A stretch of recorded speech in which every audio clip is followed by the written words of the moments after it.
샬롬. 4월 22일 수요일 아침입니다. 하나님께서 오늘도 우리에게 각 가정에 은혜 베푸시기 원합니다. 오늘도 짧지만 함께 말씀 나누고 기도로 하루를 힘차게 시작하기 원합니다. 오늘 광야 학교의 목적이라는 제목으로 함께 말씀 나누고 은혜 나눕니다. 본문은 신명기 8장 11절에서 20절까지의 말씀입니다. 내가 오늘 내게 명하는 여호와의 명령과 법도와 규례를 지키지 아니하고 내 하나님 여호와를 잊어버리지 않도록 삼갈지어다. 내가 먹어서 배부르고 아름다운 집을 짓고 거주하게 되며 또 내 소와 양이 번성하며 내 은금이 증식되며 내 소유가 다 풍부하게 될 때에 내 마음이 교만하여 내 하나님 여호와를 잊어버릴까 염려하노라.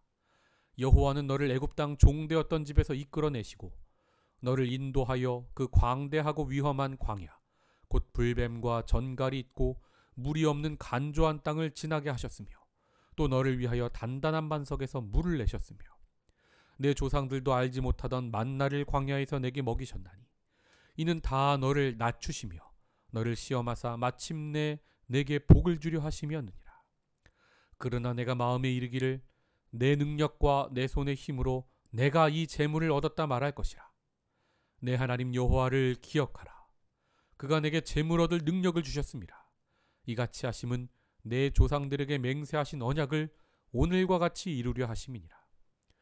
네가 만일 내 하나님 여호와를 잊어버리고 다른 신들을 따라 그들을 섬기며 그들에게 절하면 내가 너희에게 증거하노니 너희가 반드시 멸망할 것이라. 여호와께서 너희 앞에서 멸망시키신 민족들 같이 너희도 멸망하리니 이는 너희가 너희의 하나님 여호와의 소리를 청종하지 아니함이니라. 아멘.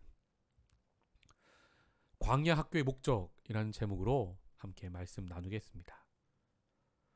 여러분, 소 잃고 외양간 고친다는 말 많이 들어보셨을 겁니다. 일이 이미 잘못된 뒤에는 손을 써도 아무 소용없다라고 할 때 쓰는 말이죠. 세상에서는 이처럼 소 잃으면 외양간 고쳐도 아무 소용이 없습니다.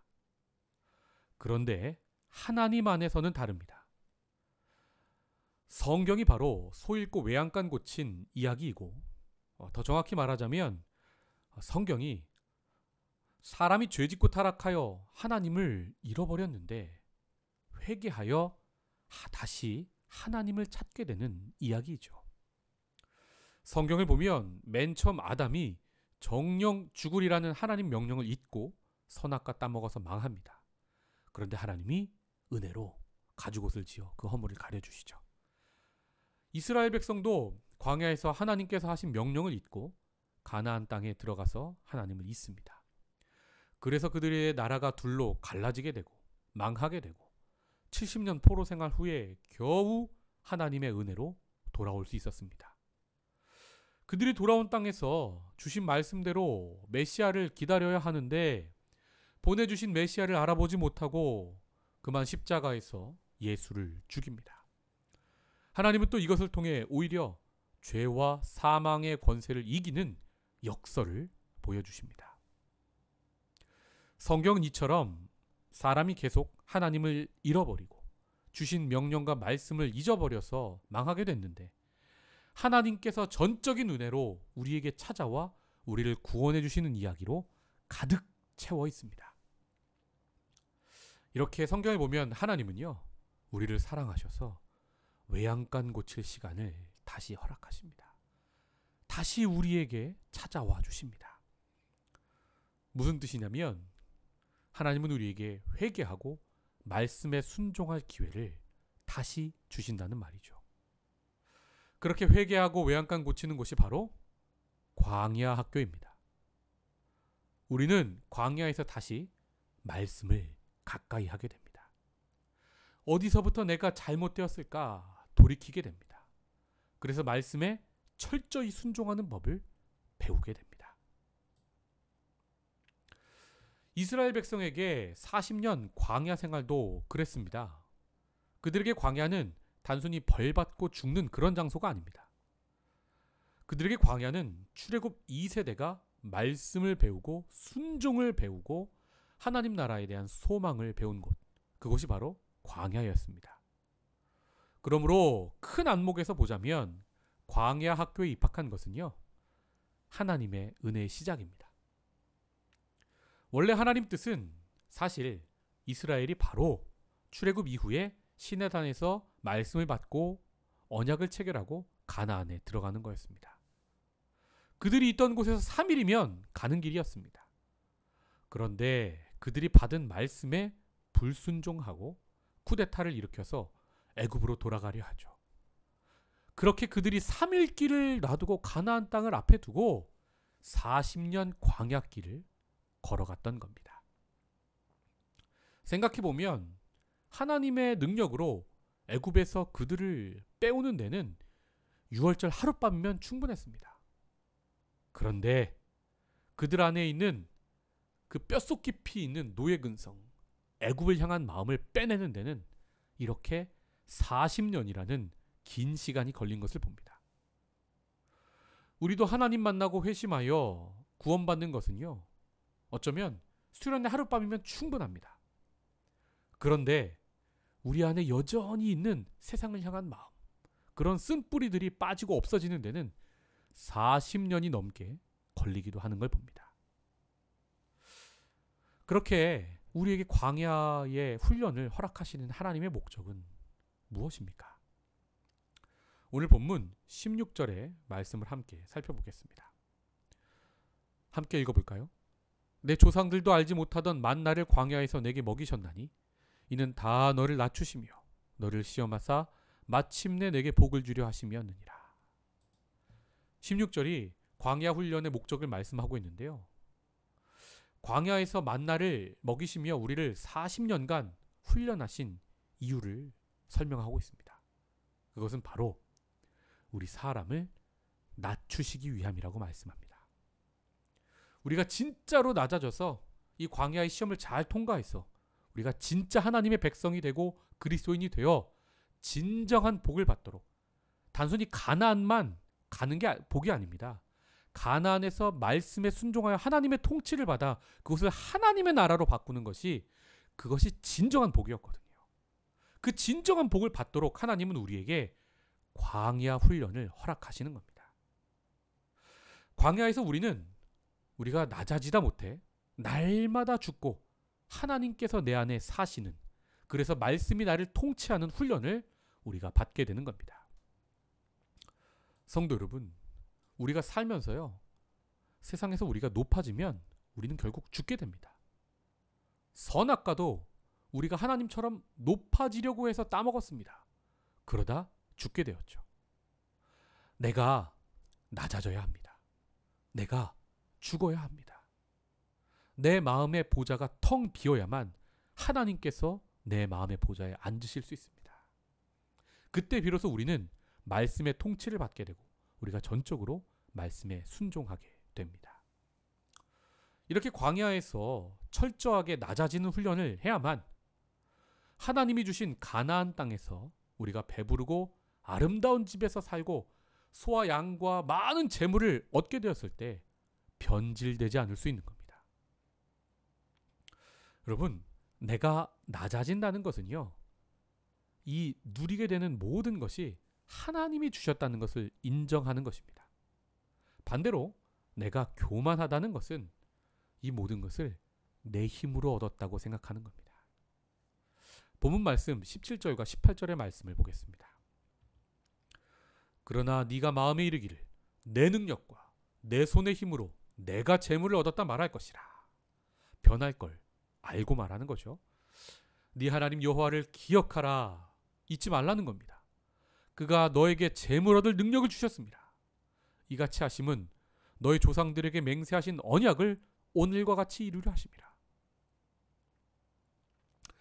성도 여러분, 우리는 이렇게 광야에 있을 때 비로소 내가 잘난 게 아니에요.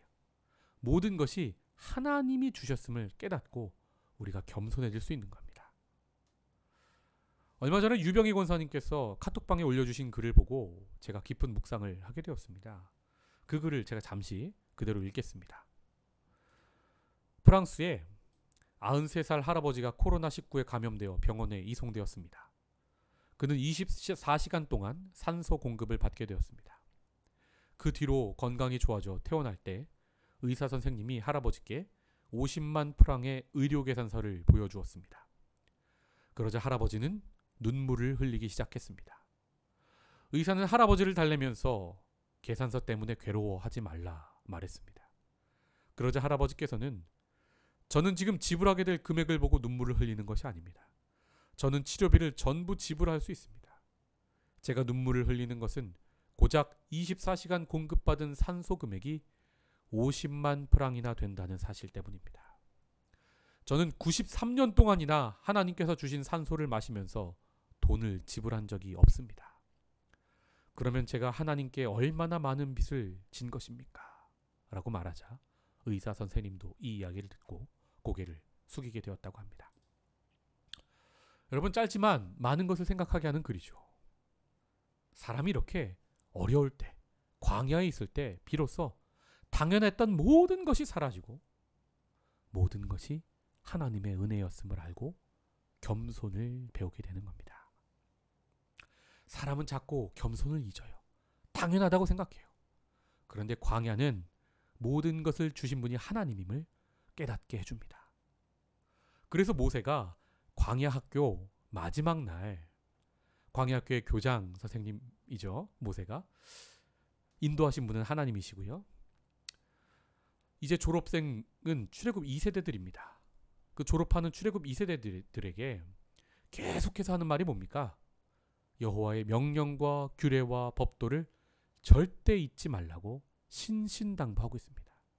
너희가 가서 누리게 될 모든 아름다운 것이 하나님이 주신 것을, 주신 분이 하나님이심을 잊지 말라는 겁니다. 여러분, 우리도 코로나라는 광야를 지내고 있죠. 이 어려운 광야 학교에서 우리가 배울 과목은 바로 겸손입니다. 이 코로나 사태가 모두 끝나면 우리는 광야 학교를 졸업하는 게 됩니다. 그때 우리가 다시 누리게 될 건강한 일상들, 물질들, 풍성한 먹을 것들, 우리가 누리는 당연하다 생각했던 모든 것들, 그것이 바로 하나님이 주신 것임을 우리도 잊지 않기 원합니다. 이 광야학교 커리큘럼을 우리가 잘 통과하여 우리도 하나님 주신 가나안 땅을 함께 밟고 주신 복을 함께 누리기 원합니다. 여러분, 제가 오늘 본문에서 마침내 이스라엘 백성이 누리게 될 복을 가나안 땅만이라고 말씀드리지 않았습니다. 하나님이 주신 복은 크게 두 가지입니다.